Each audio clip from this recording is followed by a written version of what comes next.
Kaixo egunon eta ongi etorri gaurko saiora. Gaurkoan 3 elkarrizketatu izango ditugu gurekin. Alde batetik Jon Abril, Elhuyarreko koordinatzaile nagusia, eta bestetik Fernando Mendiola eta Nerea Perez, Nafarroako oroimen historikoari buruzko dokumentazio funtsekoak. Besterik gabe, has gaitezen gaurko edukiekin. Ikus ditzagun orain gaurko efemerideak. Gaurkoa bezalako egun batean, baina 1876an, Butch Cassidy Estatu-Batuar gaizkilea jaio zen. Bestalde, 1921ko apirilaren 13an Espainiako Alderdi Komunista sortu zen. Horretaz gain, gaurko egunean, baina 1931an Eibarren Espainiako Bigarren Errepublika aldarrikatu zen.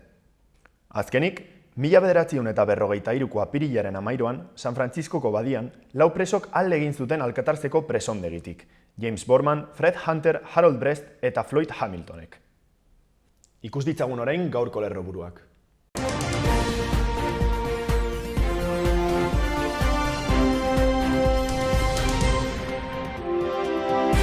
Nafarroan 167 koronavirus kasu atzeman dituzte azken egunean zainketa bereziko unitateko OEn okupazioa 27%koa da. Arrisku handiko pertsonen txertaketarekin hasi dira Nafarroan. Apirilaren 15etik aurrera errenta aitorpena aurrez aurre egiteko aurretiko hitzordua eskatu ahal izango da. Comisiones Obreras, LAB, ELA, UGT, Solidarik, garbiketako sindikatuek Nafarroko gobernuak ezarritako gutxieneko zerbitzuak salatu dituzte ia 100%koa baitira. Iruñako Iturrama, Bigarren Hezkuntza Institutuak estalki berria du patioan. Lurralde Koheziorako Departamentuak 10.800.000 eurotan esleitu ditu Olabetik Lantzerainoko 121 errepide nazionalaren bigarren zatiko lanak. Construcciones Marizkurrena enpresa esleipedunak laister hasiko ditu lanak. Metautenek eta Zunigak Iriarteko bizikleta ibilbideak estrenatu dituzte. Txibite lehendakariak emakume politikoak berdintasunaren alde lan egiten jarraitzera animatu ditu. Iruñeko udalak etxez etxeko arretaren kudeaketa aldatuko du zerbitzua hobetze aldera. Iruñako udaleko enplegurako prestakuntza programen kalitatea egiaztatu da, non azken ediziotan ia 300 pertsona izan baitira. Hirugarren egunez gelditu dituzte Aroztegiaren obrak Lekarozen.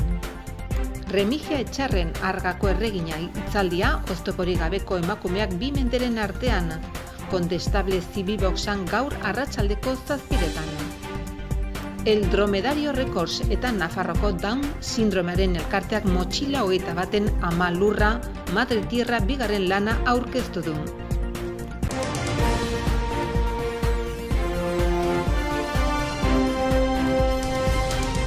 Pasa gaitezen orain, aste honetako agendaren berri ematera. Bihar, asteazkena, apirilak 14, ipuin kontalari arituko da Nafarroako liburutegi nagusian arratsaldeko 6etatik 7etara, 4 urteko aurrentzat. Bihar ere, arratsaldeko 7etatik 8etara, 8 maldiko bertso saioa izango da Katakraken.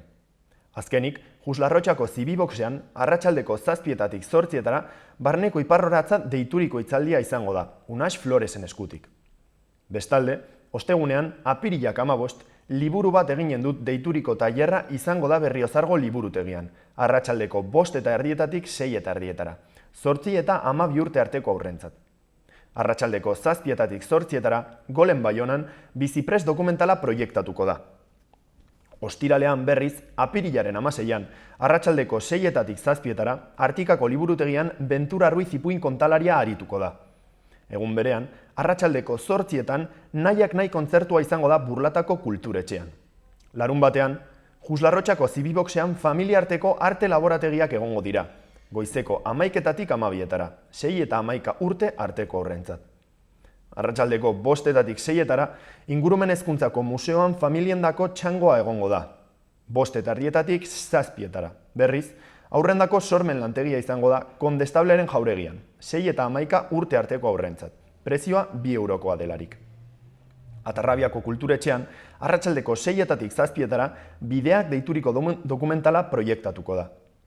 Ordu berean, baina Iturramako Zibiboxean, aurrentzako antzerkia antzeztuko da Iturramako Zibiboxean, Malaspulgas konpainiaren eskutik, 5 urtetik gorako aurrentzat. Azkenik, larunbatean, arratsaldeko 6:30 7:30 Baluarteko jauregian kontzertu eszenikoa izango da, 3 urtetik gorako pertsonentzat. Prezioa 8 eurokoa da, eta familia sarrera 2 heldu eta 2 haurrentzat 25 eurokoa. Soilik txarteldegian daudelarik salgai. Bukatzeko, igandean, apirilaren 18an, dantza eta txalaparta ikuskizuna egongo da Arangurengo kulturetxean arratsaldeko 7:00 8:00. Pasa gaitezen orain gaurko egunkarietako azalen berri ematera. Diario de Noticiasen arabera, Britainia handiko handuiak 187 handitu ditu ziuko hospitalizazioak 10 egunetan, 20tik 37. Hala, hezkuntzak neurriak indartzeko eskatu die ikastetxeei. Ospitaleratutako 3 pazienteetatik bat, 60 urtetik beherakoa da. Bestalde, Volkswagen Navarra 2 eta 5 egun bitartean geldi daiteke, piezarik ez dagoelako. Fabrikak 3.000 eta 7.000 auto artean gutxiago sortuko lituzke.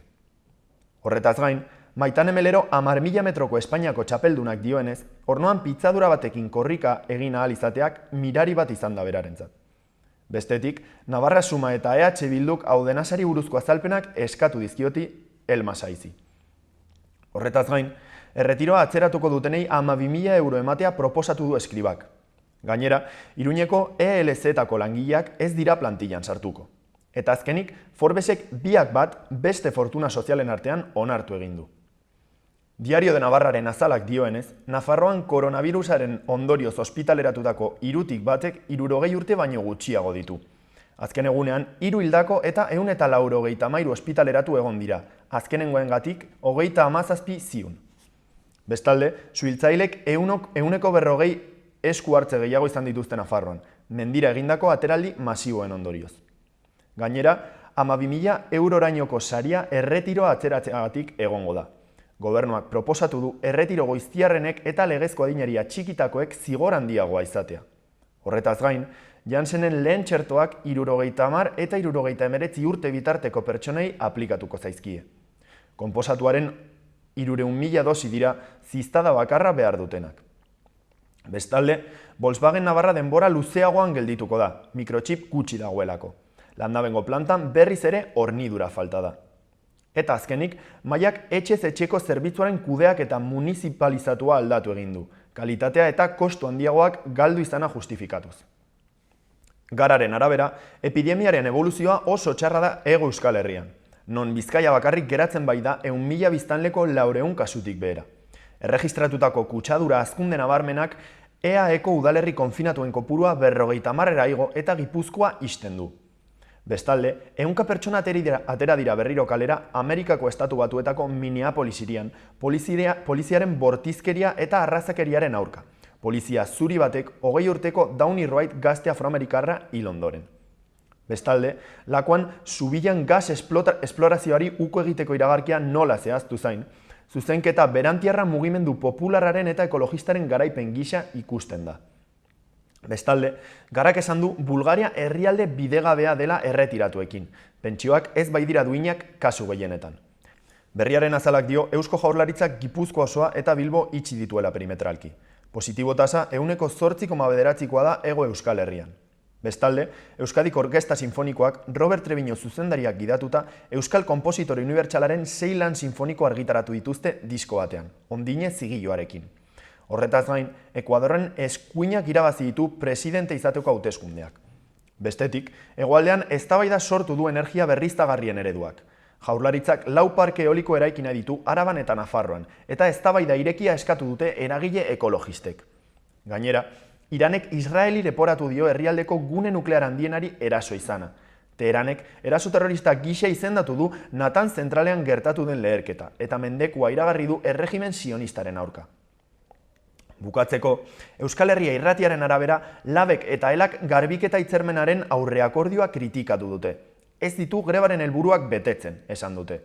Greba hasteko ordu gutxi falta zirenean, greba batzordeari informatu gabe egindako bileran, Comisiones Obreras eta UGT sindikatuek patronalarekin akordioa lortu dute. Lab eta Ela azken orduko mugimendu hori kritikatzera atera dira kalera, saldu egin gaituzte, esan dute. Bestalde, Txibitek esan du ulergarria dela erkidego batzuak alarma egoera luzatzeko eskatzea, baina Nafarroak tresna egokiak dituela. Nafarroako presidenteak uste du koronavirusen datuen hazkundeak geldialdia izan dezaketela aste honetan, ondoren intzidentzian behera egiten hasteko. Eta azkenik, garbiketa sektoreko patronalak proposamen bat aurkeztuko die Comisiones Obreras eta UGT sindikatuei grebaren bezperan. Gaur zen hastekoa garbiketa sektoreko greba. Comisiones Obreras, LAB, ELA, UGT eta Solidari sindikatuek deituta. Ordu batzuk lehenago, Comisiones Obreras eta UGT patronalarekin bildu dira akordio batera heltzeko. Ikus dezagun orain gaurko eta biharko eguraldia. Goiza hotzetik hasi da gaur. Izotza egin du barnealdeko hainbat lekutan. Hala ere, goizak aurrera egin ahala, temperatura igotzen joango da eta arratsaldeko lehen orduetan 15 edo 17 gradura iritsiko da. Erdi mailako hodeiek eta goi hodeiek zerua partez lausotuko dute. Hala ere, giroa eguzkitsua izango da. Arratsaldean hodeitza ugarituz joango da hego isurialdean eta gauean tantaren bat bota dezake gune horietan. Eki eta ipar-ekialdeko haize ahula ibiliko da, indar handiagoa izango duelarik kostaldean. Asteazkenean berriz, giro eguzkitsua izango dugu. Nahiz eta tarteka erdi mailako hodeiekin eta goi hodeiekin partez lausotuta agertuko den. Goizean goiz, hodei ugari egongo dira hegoaldean, eta baliteke euri zipristinen bat botatzea. Egunaren amaieran, zeruan nahiko garbi geratuko da. Eguneko temperaturan ez da aldaketa handirik izango, baina goizaldea epelagoa izango da, izotza botatzeko arriskua txikiagoa izanik. Ekialdeko eta ipar-ekialdeko haizea ibiliko da ahul orokorrean.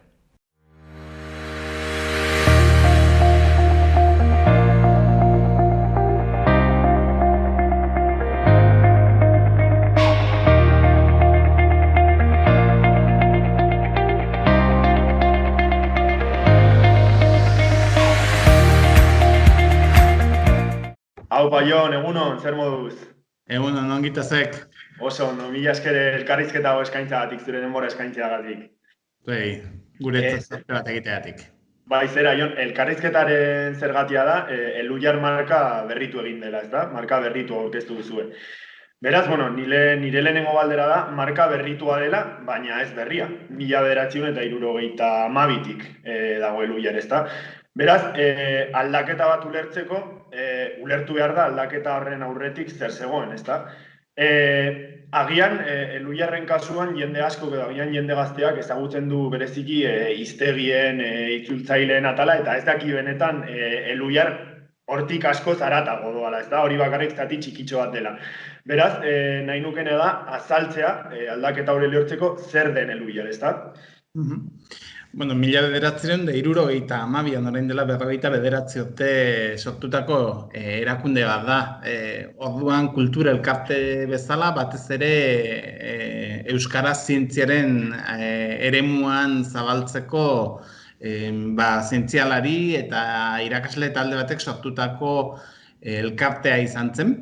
Eta 49 urte hauetan ibilbide oparoa egin duena, ez? Eta eremu haunitzez gehiagotara zabaldu dena, ez?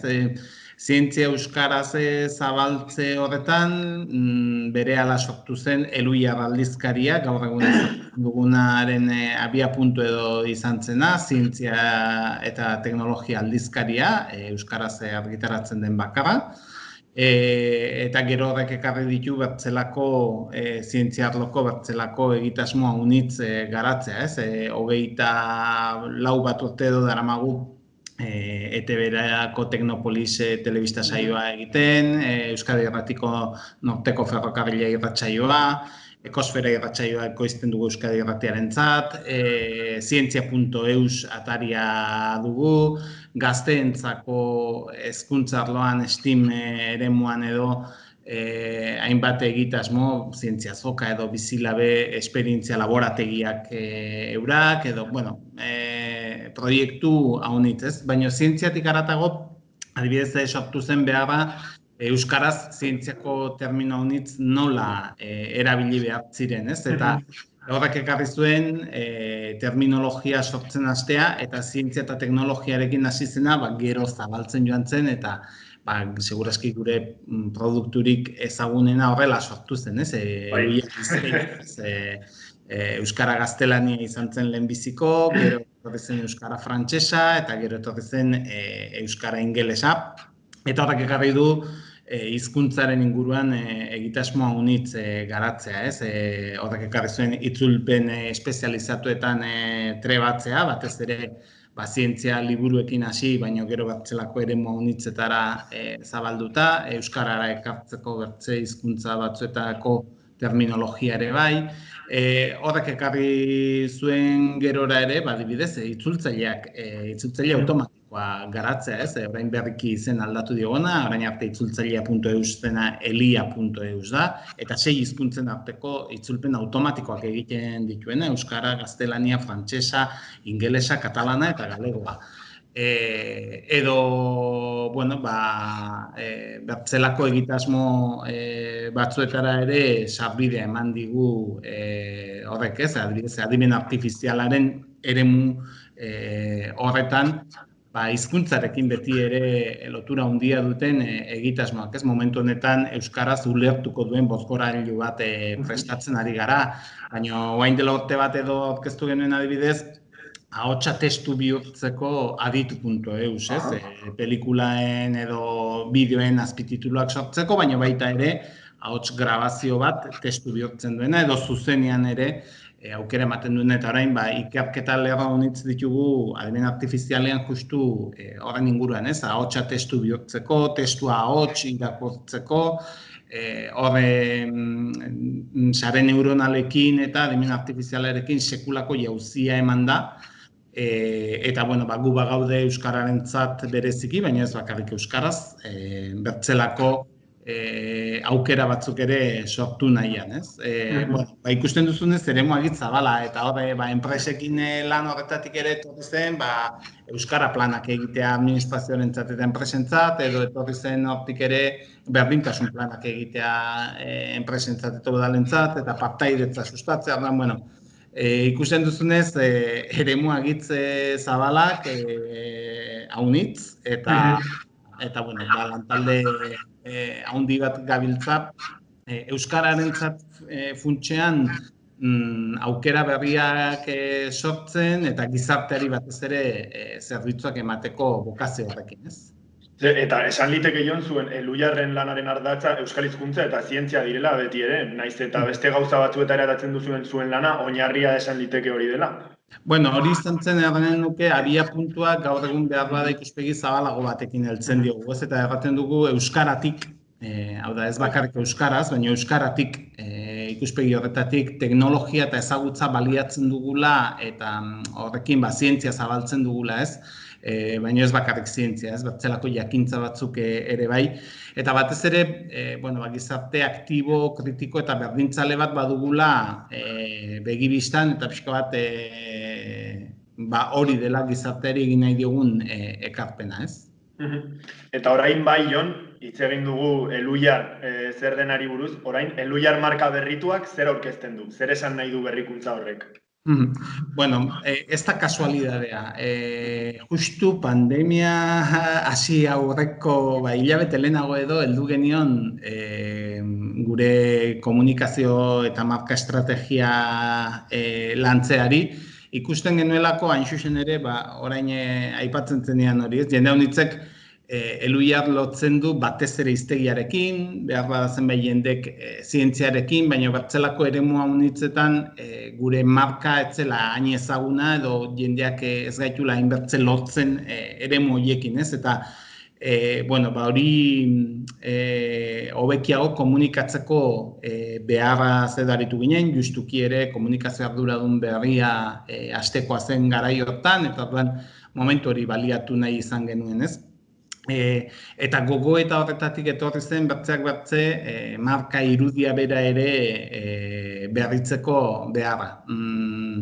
2013an edo egina genuen azkeneko aldaketa edo egokitzapena, eta ez dugu irudi berri bat sortu, gehiago egin nahi izan duguna izan da egokitzapen bat, kolorea sartu, bertzelako zera bat, eta batez ere aldi berean ere simplifikazio bat, ez?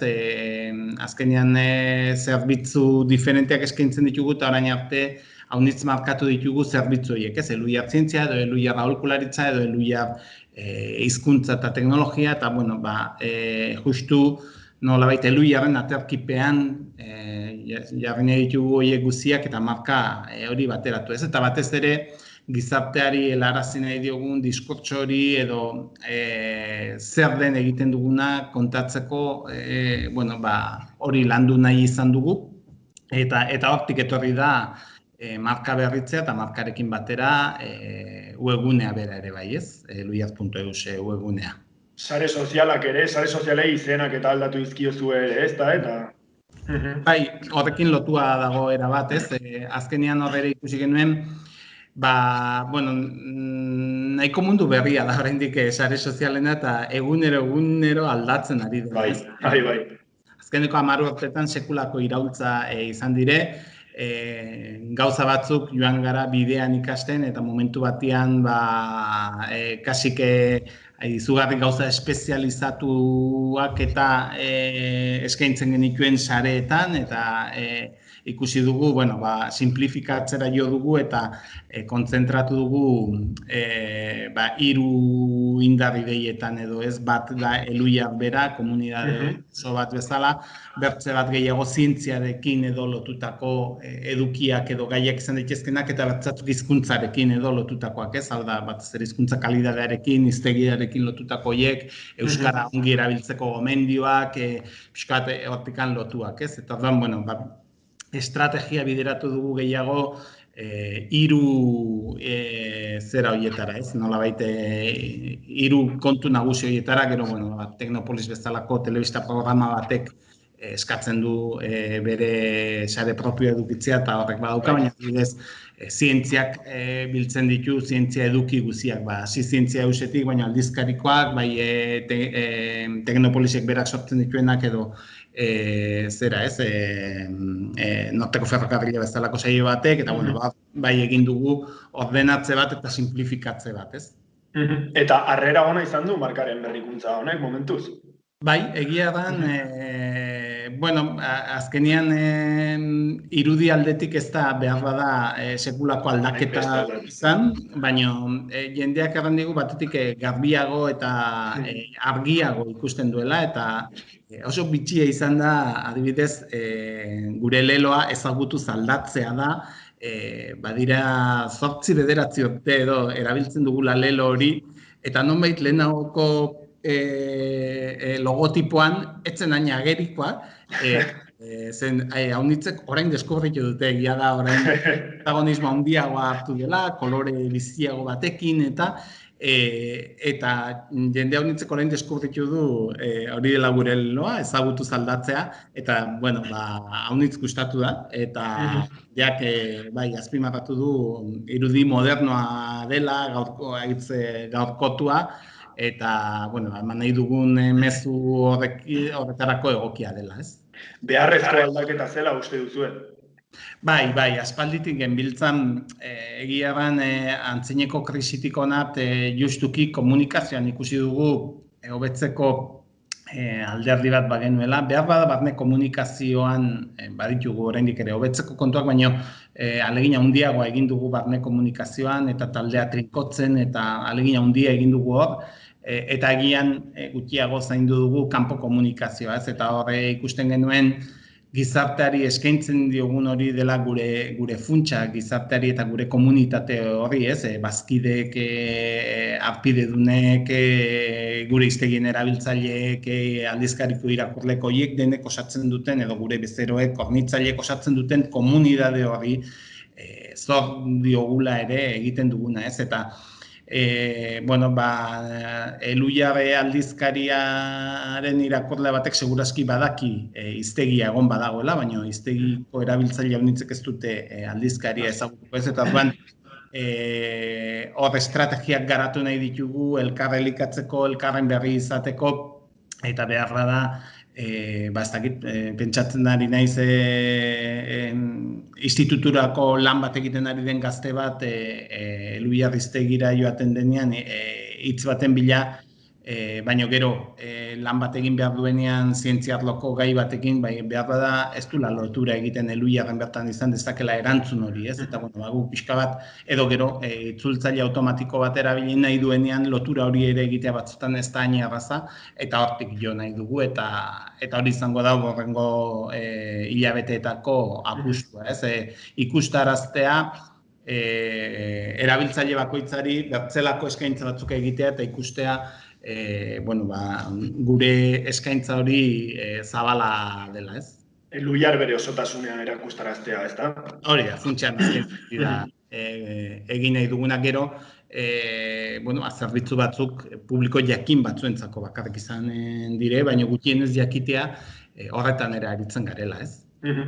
Eta zera Jon, lehen esan dugu, Elhuyar 1972an sortu zela, alegia oraindik frankismoaren garaian. Nolakoa izan zen euskararen inguruan funtzionatzen duen eta euskara oinarri bezala duen, kultur elkartea zen orain hartan. Dena den nolakoa izan zen frankismoaren garaian sortzea? Txatzalduzun bezala, bat ere erraxa ez. Ni ez nintzen jaioa, beraz, nekez kontatzaldutan gertatutako, baina orduko protagonistei aditutakoetatik behintzat, ilusio handiarekin euskararen eremuan dena zegoelako egiteko, ikastolaen mugimendua puri-purian zegoen, orduntxe sortzen ari ziren ikastolak non nahi, helduen euskalduntzea ere, aekaren, gero aeka izango zenaren, astapenak ere garai hartakoak dire, baina pentsatu behar dugu oraindik euskarazko telebistarik etzegoela, euskarazko edabiderik etzegoela momentu hartan, ez egunkaririk, ez aldizkaririk, aldizkari txoren bat edo zer argitaratu izan zen, baina zeruko argiaz haratago, etzegoen bertze deus ere beraz dena zegoen egiteko. Jende gaztea, batez ere unibertsitatearen inguruko ikasle eta irakasle talde bat, euskaltzalea, euskaraz zerbait egiteko gogoa zuena, baina erabat modu prekarioan egiten zuena, eta bere ikasketa orduetatik edo lan orduetatik kanpo erabateko lan voluntarioarekin hasi zirena zerbait egiten, ez? Eta, kasik magikoa da pentsatzea gauza txiki hura, ameslari haien historia hura nola bilakatu den gaur egun, 80 langile biltzen dituen irabazi asmorik gabeko erakunde bat, euskara punta-puntako teknologiak garatzen edo gizarte berrikuntzako prozesuak bideratzen ari dena Euskal Herri osoan, ez? Eta, nik uste dut, horrek ere mezu bat ematen digula, ez? Haunitzetan proiektu utopikoak, ameslariak edo jartzen ditugunean, horrek ez dauka ibilbiderik da, kontuz, ametsak hain sendoak direnean, ilusio hain handia denean eta gogoa dagoenean, zailtasunik handienak gainditzeko gauza izaten garela, ez? Eta, nik uste dut euskarak baduela horrelako historia unitz, ez? 50 urte hauetan, pentsa ezina litzateke, segurazki oain dela 50-60 urte lehendabiziko ikastolak sortu zirenean, pentsatzea euskarazko irakaskuntzak gaur egun duen pisua edukiko zuenik Euskal Herri osoan, eta posible izan da, batez ere, lan profesional hasieran, gero lan voluntario batkatu hasieran, eta gero profesionalizatzen joan dena, ez? Eta hori eremua unitzetan ikusi dugu, eta pentsatu nahi dut ere, orain sare sozialetan, interneten, eremu digital horretan, adimen artifizialarekin egiten ari garen urrats txiki horiek, eta bai ingelesaren gibeletikoaz, baina hizkuntza txikietan euskara munduko erreferentea da, eta ez da guk diogun zerbait, baizik, eta Wikipedian munduko 30. hizkuntza da euskara adibidez, eta gure txikitasunetik haunitz egiteko gaitasun hori badugula, ez? Horren erantzunkizunaren parte handi bat gainera Elhuyarrek dauka, ez? Milaka Wikipedia artikulu euskaraz argitaratu zenituzten. Bai, elkarlana da, azkenean guretzat funtsezko elementu bat eta gure izatearen zutabe importantenetako bat da, ez?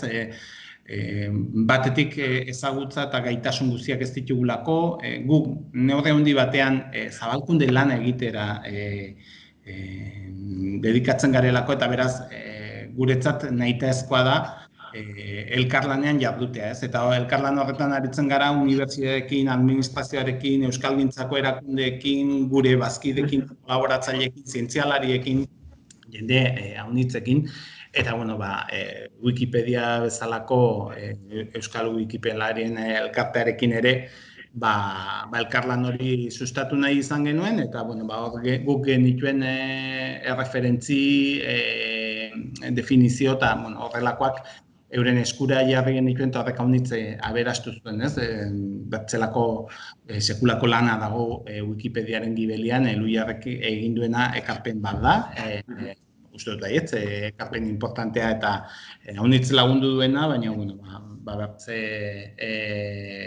eragile haunitzek egin dezaketanaren antzeko ez, baina bai behar da azpimarratzea, adibidez Wikipedia bezalako proiektu batean non borondate hainbat pertsonek bere denbora eskaintzen duten, eta gero ezagutza dagoen bertze eremu batzuen elkarlan horretatik nola sortzen aldiren, momentu honetan adibidez euskaraz sarean gehien konsumitzen den eta kontsultatzen den webgune bat, eta gainera lortu dugu hori, ez? Hizkuntza gutxituentzat ere referente. 30. postuan esan diazu dagoela... Bai, justu zehazki 30, 31, 33, baina hortxe da bil, bai.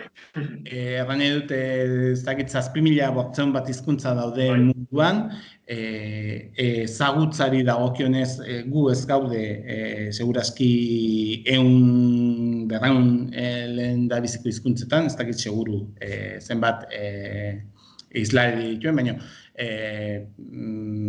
pentsa Europako zenbat hizkuntzek dituzten euskarak baino hiztun gehiago, eta nazio hizkuntzak diren haunitzetan Wikipedian errate baterako gure gibeletik. Baina berdin gertatzen da Twitterren edo hainbat sare sozialetan eta bada, haunitzetan ez tokatzen zaigu aditzea euskara ez da modernoa edo ez da egokitu gaur egungo, eta ez da egia.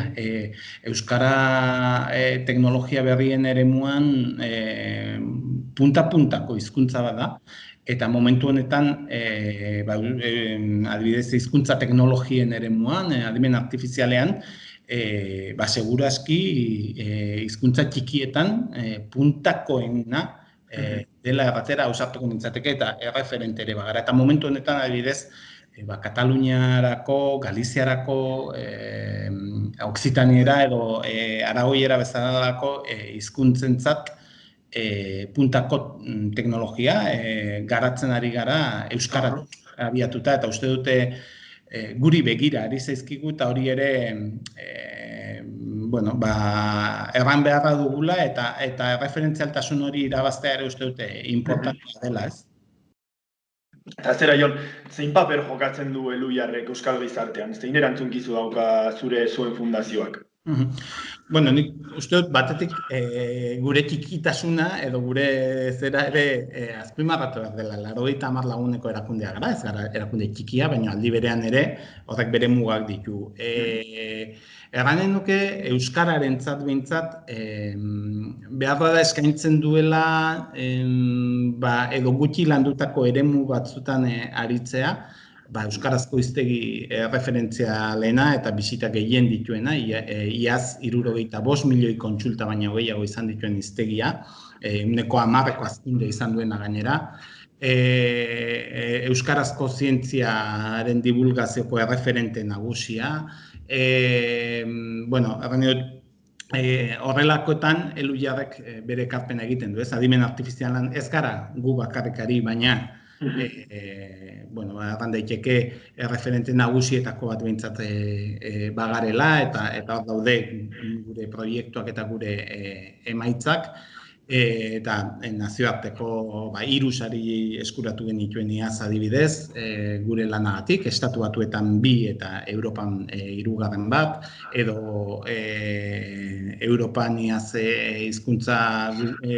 hizkuntzarekin, edozein hizkuntzarekin lotuta adimen artifizialan inguruko 10 proiektu honenen artean gureetako bat egon zen, ekarpena hortik dago, eta erren nuke Elhuyarrek egiten duen ekarpena gehiago dela zera, ez, agian bertze arlo batzuetan landu ez direnak edo euskarak oraindik ezagutzen ez dituen eremu horietan murgildu izana, ez? Eta uste dute horrek ematen digula gure indarra eta hor dagoela Elhuyarren beharra, ez? Segurazki estrategikoak badiren eremu batzuetatik kanpo bagabiltza, baina dute irakaskuntza, helduen euskalduntza alfabetatzea, edabideak funtsezkoak dire edozein hizkuntza bizi berritzeko prozesuetan, baina gaur egun segurazki guk lantzen ditugun eremuetako batzuk ezin bertzeko hietan ere sartu beharko genituzke, batez ere teknologiarekin lotutakoak, baina hizkuntza bat normalizatzeko importantea da ere bertzelako eremu guztietara ere zabaltzea, ez? Eta hor dago gure ekarpena nik erranen nuke. Erantzukizun handia sentiarazten dizue horrek? Nik uste dut erantzukizunez jokatzen dugula, saiatzen garela gure kalitate bermea, gure konpromisoa, aintzindari izan gara une honitzetan eta hor badugula zera, ez? Horiek badirela gure ikurrak, eta horixe bera horrek ardura puntu bate ematen du, jakina, baina ardura hori ere zor diegu proiektu honetan sinisten duten eta babesten duten bezero, bazkide, harpidedun eta gure komunitate osoari, ez? Erakunde, ia 5 milioi euroko aurrekontu bat duen erakunde bat gara, funtsen 80% hurbil guk sortutako proiektu eta zerbitzuetatik eratorria da, eta horregaten edo autofinantziazio maila egitza altua dugula, horrek ematen digu ere bermea aukera antzinera egiteko, ez? Eta iruditzen zait badela hori ere azpimarratzeko kontu bat, ez? Eta guk komunitate hori zorratzezk Euskararen eta Euskal Herriko komunitate hori funtsean, ez? Eta Jon, bukatzeko, elkarrizketatu guztiei, elkarrizketaren azkeneko atalean espazio eta aukera ematen diegu mezu libre bat, airera botatako mezu bat emateko, beraz hemen daukazu zure aukera. Nik azkeneko aldi honetan Euskararen erabileraz haunitze solasten da, eta hortarako tresnak eskura jartzen ditugula, eta Elhuyarrek Euskararen erabilera horretan bidelagun izan nahi duela, izan sareetan, izan eduki digitalen bidez, sartzeko eta ezagutzeko elhuyar.eus-en bidez dugun eskaintza guztia eta gure katalogo guztia. Euskarak aintzinera ginen baldin badu, eremu guztietan garatuz izanen dela eta hortarako bide lagun izateko prest garela edo zeinentzat. Jon, mila esker, plazeri ikaragarria izan da, eta mila esker berriz ere zure denbora eskaini eta guztia bazaltzeagatik. Zuei, eta nahi duzuen arte badakizuen on gauden. Eta espero dugu jendea animatzea Elhuyar ezagutzera esan dugun bezala ez direlako bakarrik hiztegiak, baina baizik eta hori baino askoz ere gehiago. Besarka handia Jon eta ondo izan, mila esker berriz. Eskerrik asko zuei. Aio. Agur.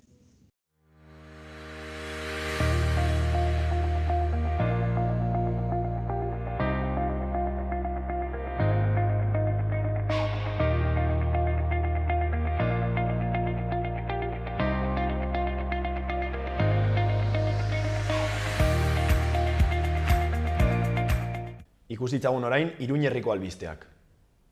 Berriozarri dagokionez, Berriozarko udalak online salmenta jarri du martxan Berriozarko entzunaretoko sarrerak eskuratu ahal izateko.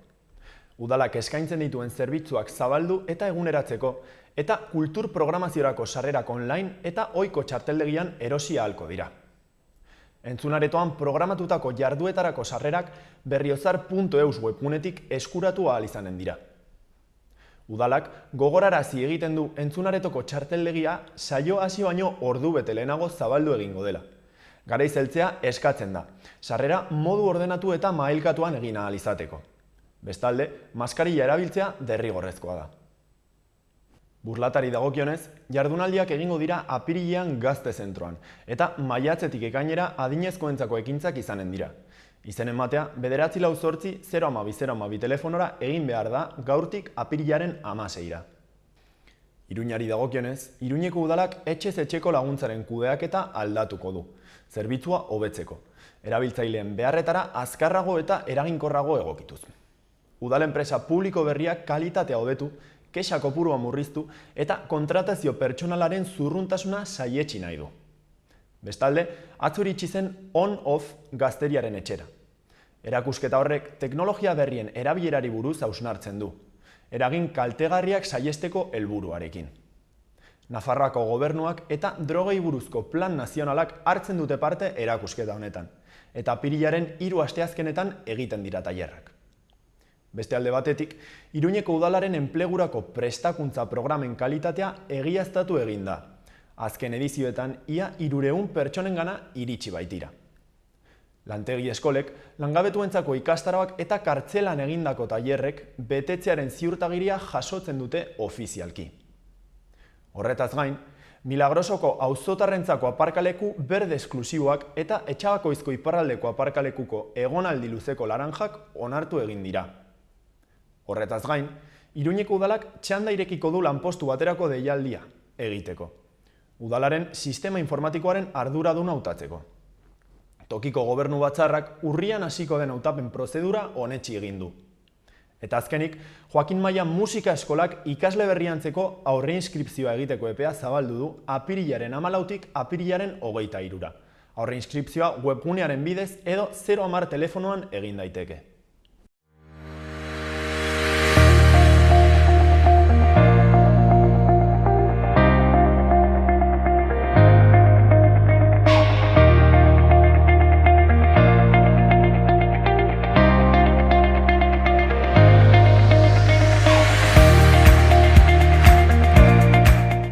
Kaixo, egunon Fernan eta egunon Nerea, zer moduz?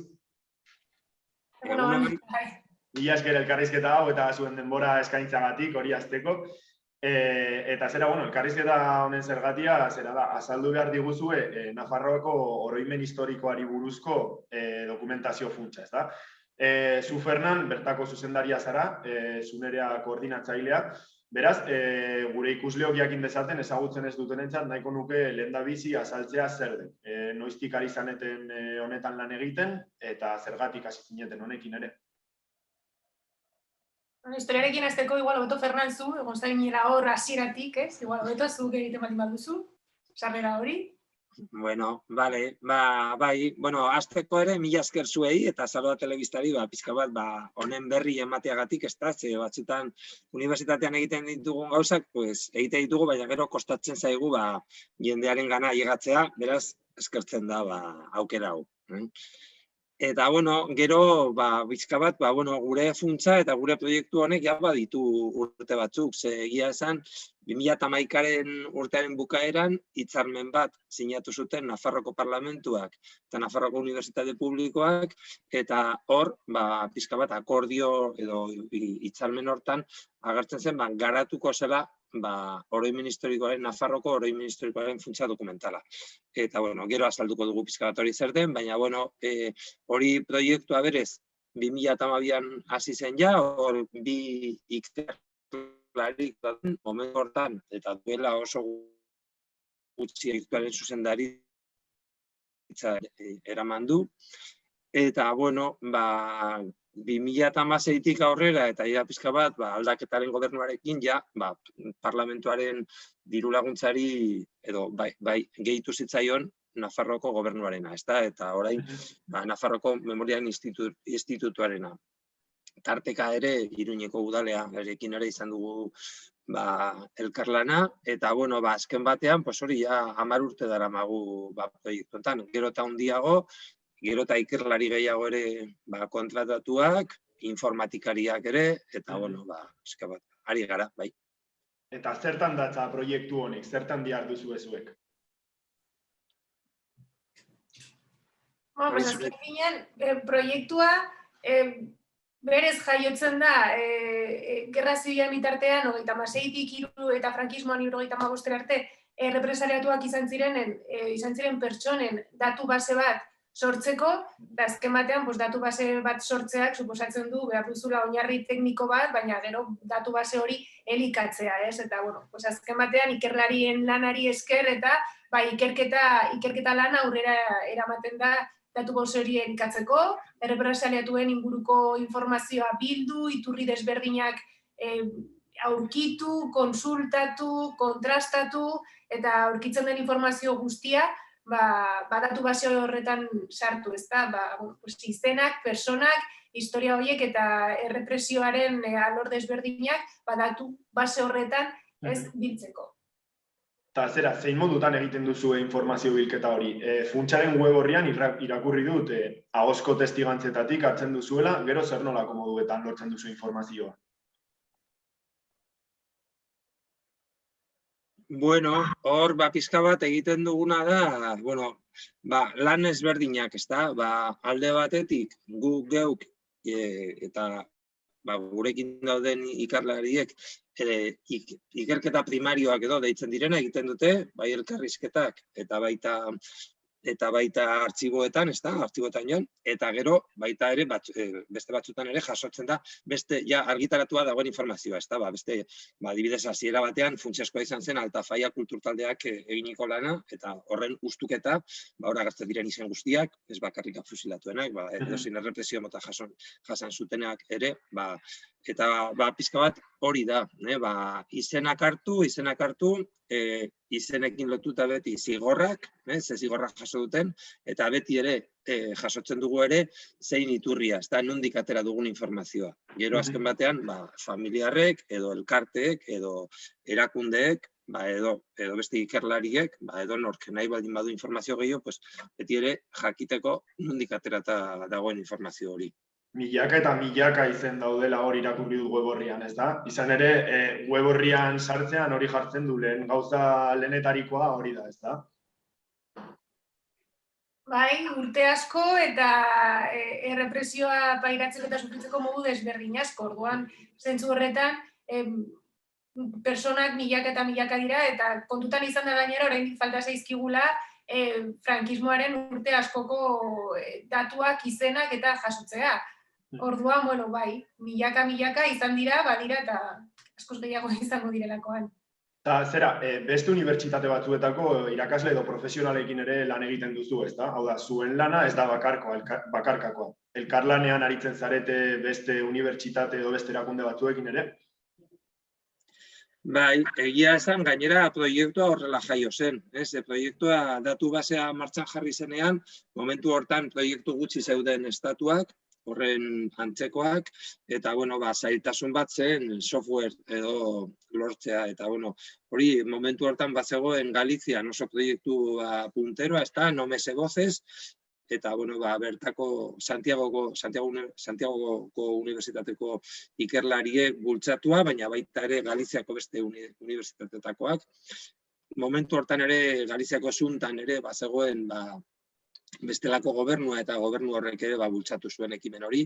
Eta, egia zen hori izan zen abia puntua, software hori, gero denborarekin guk geurea sortu dugu, eta unibertsitatean, eta unibertsitateko informatikariek, eta informatika saileko ikerlariek ere parte hartu dute.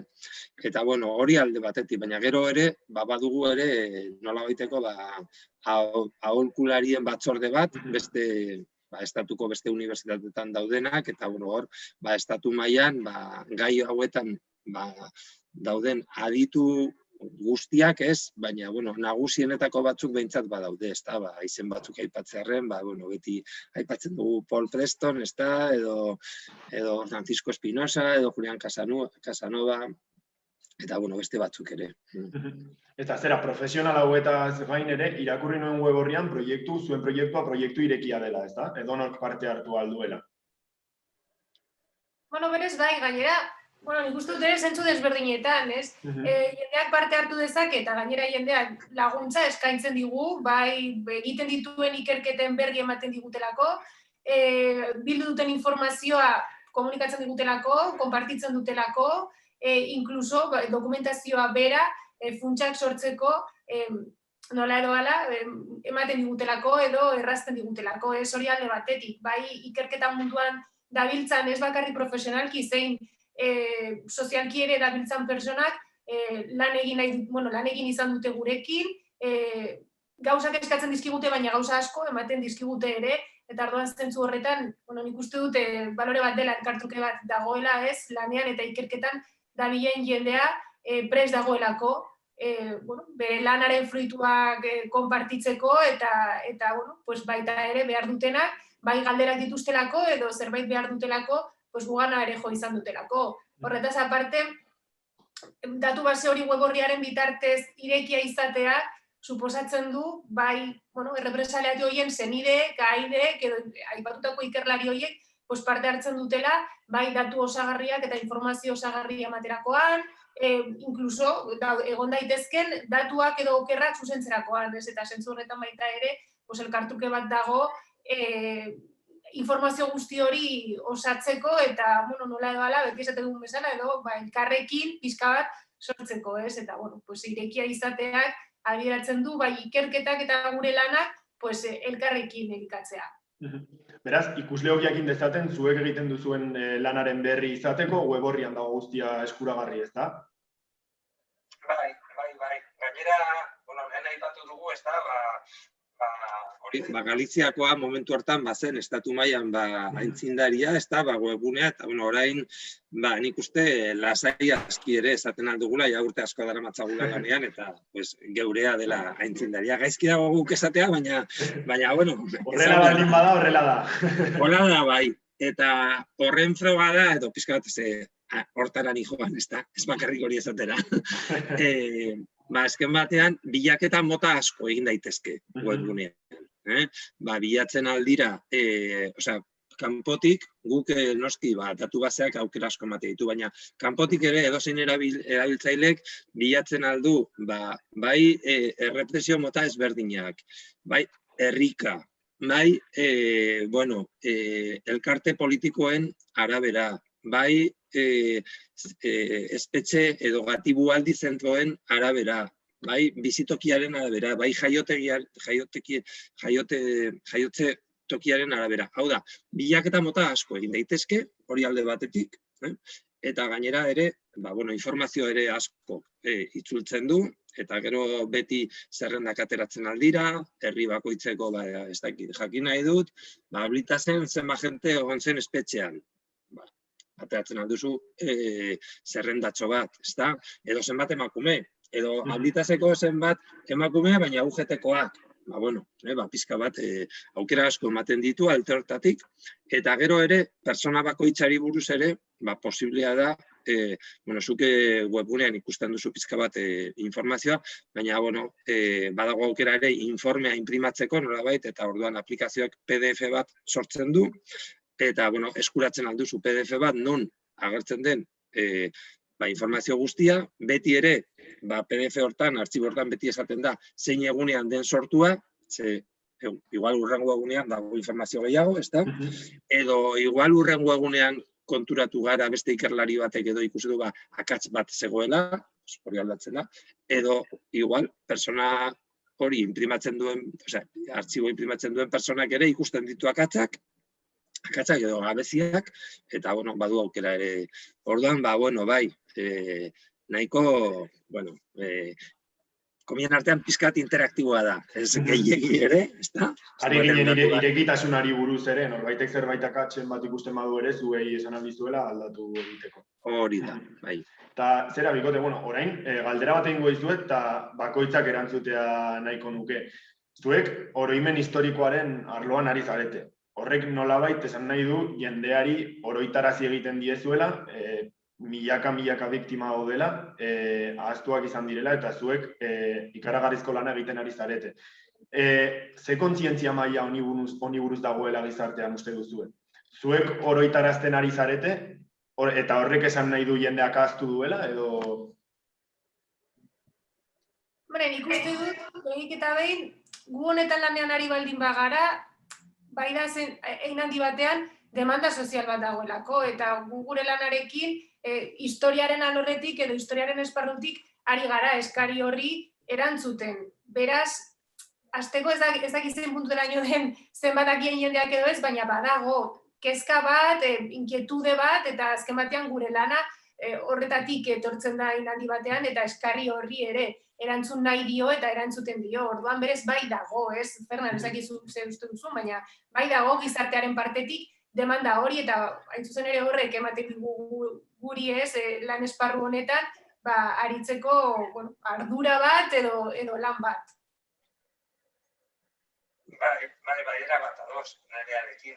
Azken batean, gure lana pixka bat orain erakundek bultzatzen dute, baina erakundek urtetan eta urtetan deus gutxi egin dute gai hauen alde, eta orain gehiago egiten baldin bada, nireak esan duenagatik. Eskari bat, demanda bat dagoelako, eta urtetan memoria elkarte ezberdinek, presioa egin dutelako, eta hemen Nafarroan badago sare haundi bat, aberats bat, eta lehen aipatu baldin badugu, proiektu hau estatu mailan pixkat aitzindaria dela, azken batean da, erakunden aldetik ere, jaso duelako sostengua, eta sostengu hori lotuta dago elkarteen presioarekin eta gizartearen demandarekin, bai. Korronte baten pixka bat partaide gara, ez da? Nola betizeko.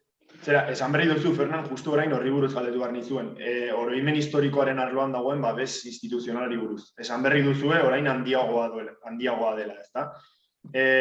Nahikoa da, edo oraindik asko zer gehiago egin behar da instituzioen partetik, honi buruz. Espainiar estatuaren kasuan beti izan da, oroimen historikoa pixka bat ahaztutako gaia izan da politikan, ez da? Nik uste hori dela guztiarekin bezala, egiten ari dira gauzak eta balioan jarri behar dira, noski bestela gure proiektuak adibidez, baukan babesa lanean jarraitu ahal izateko, datu base bat berritu ahal izateko, eta informatikarien lankidetza eta elkarkidetza bat izateko, horri esker da. Gehiago egin daitekeela noski, beti gehiago egin daiteke. Nik uste dut, eta egin behar dena da bermatu, horrelako ekimenak, horrelako proiektuak eta bestelakoak aurrera jarraitzea eta aurrera egiten jarraitzeko aukera izatea. Zentzu horretan bidean jarraitu eta aldiren gauza gehiago egin, noski gehiago egin daiteke, bai. Eta jarraitu bide honetan eta aldiren gauza, alik eta gauza gehiago egin, baina nik uste dut bidean gaudela eta bide hau egiteko aukera dugula, eta hori balioan jarri behar da eta alden gehiago eskatu, aurrera egiten jarraitzeko.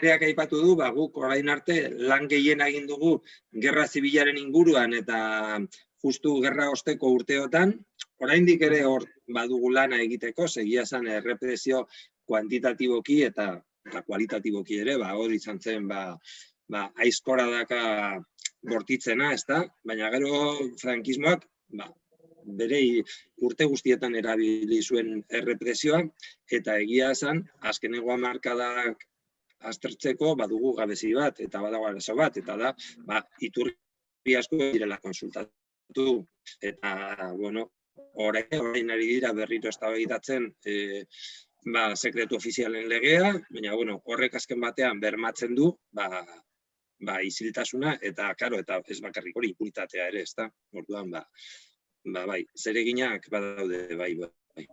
Eta, memoria historikoaren arloan egiten den lanak, berezitasunik aldauka hemen beste herrialde edo leku batzuetan egiten den lanarekiko?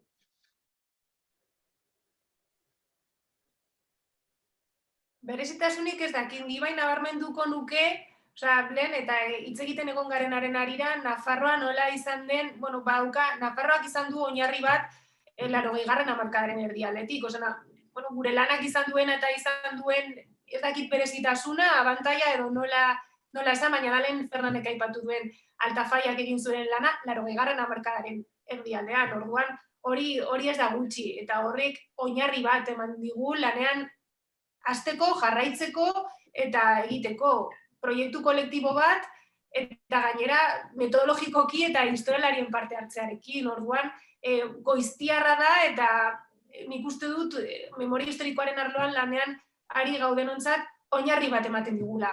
Lanean hasteko edo lanean jarraitzeko, eta nik uste dut hori azpimarratzeko zerbait dela. Ez dakit berezitasuna deituko edo berezitasun bat denik esango nuke, baina bai ez dakit abantaila, oinarria edo badaukagu oinarri bat, badaukagu lan bat, abia puntu gisa aurrera egiten jarraitzeko, berritzeko edo, baina hor dago, eta nik uste dut hori arlo honetan lanean ari garen ontzat, bada, ez dakit, berezitasuna, abantaila, oinarri bat, lagungarria, baina bai, nik uste dut azpimarratzekoa dela.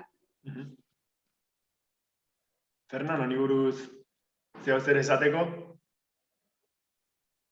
Ez, ados ere, bai, horrekin lotuta ere, Altafaiarena, Altafaiak ere asko jaso zuen Jimeno Jurioren aldetik, eta hor ere, ziurazki, bai, badira, esperientzia batzuk, kolektiboak, toki askotan eman ez zirenak, ezta? Eta horrek azken batean, indar asko eman digu, bai.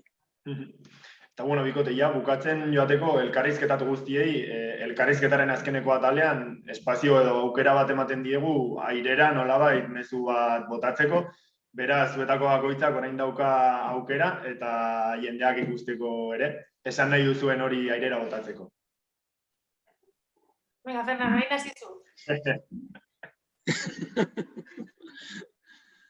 Bueno, ez dakit bat, nik, igual, bi oso labur, ez da, alde batetik, azken batean, memoriaren ekin bidea guztiona dela, eta presioa mantendu behar dela, eta nik uste beti erakundeekin mantendu behar dugu, eskertu behar da egiten den lana, baina beste alde batetik, egon behar dira eskariak, hemen badugu, oso, ez dakit, politika oso interesgarriak egiten ari dira, hortan jarraitzeko pixka bat protesio soziala behar da, eta gero bestalde batetik gure proiektuarekiko, benetan webgunean sartzeko, horrek azken batean guriei ematen digu pixka bat ilusioa ere, ikustea jentea sartzen dela, jenteak erabiltzen duela gure proiektua, eta gainera jenteak baduela aukera informazioa emateko, informazio zuzentzeko, eta pixka bat, hau guztion artean, azken batean, guztion arteko ekin bide bada. Hori botako nuke ez dakit. Eta zuk Nerea?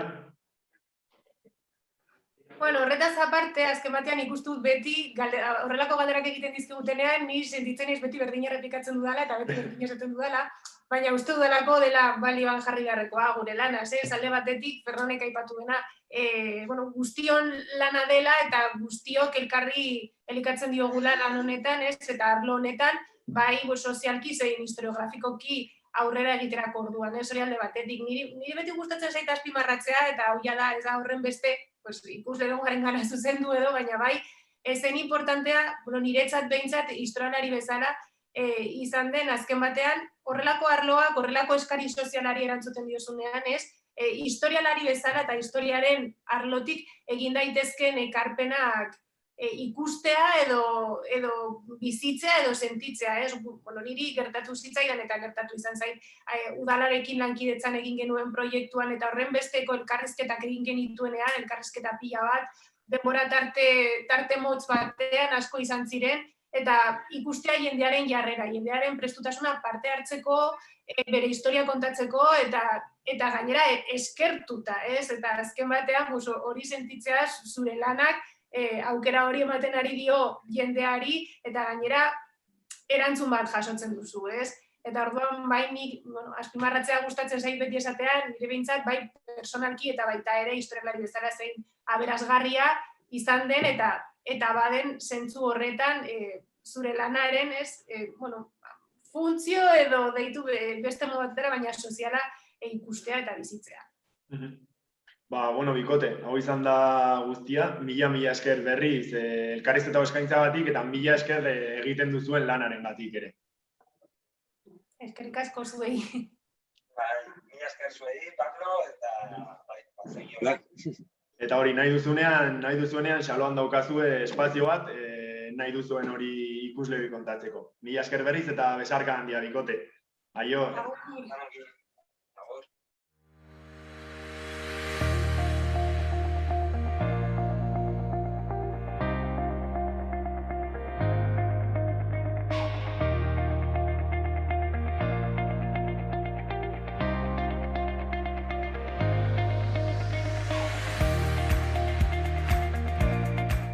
Hau izan da guztia gaurkoz. Mila esker hor egoteagatik eta bihar arte. Gobierno de Navarra. Nafarroako gobernua.